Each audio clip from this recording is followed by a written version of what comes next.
Welcome to the Learning Pines YouTube. We hope this video helps. You start by powering down and removing the battery and AC adapter so you eliminate power sources. This prevents shorts.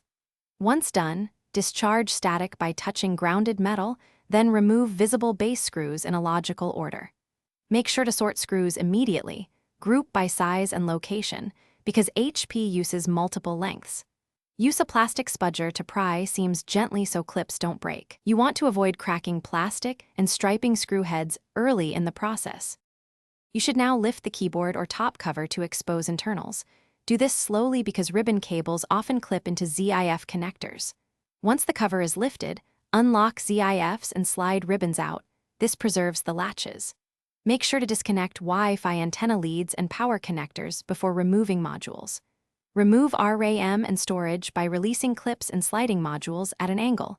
You do this to avoid bending pins. Once components are out, photograph the bay to speed reassembly.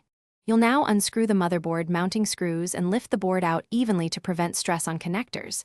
Keep track of standoffs and insulated pads. Once free, detach fan and heatsink. Clean old thermal paste with isopropyl alcohol and reapply new paste to ensure proper cooling. This prevents thermal throttling.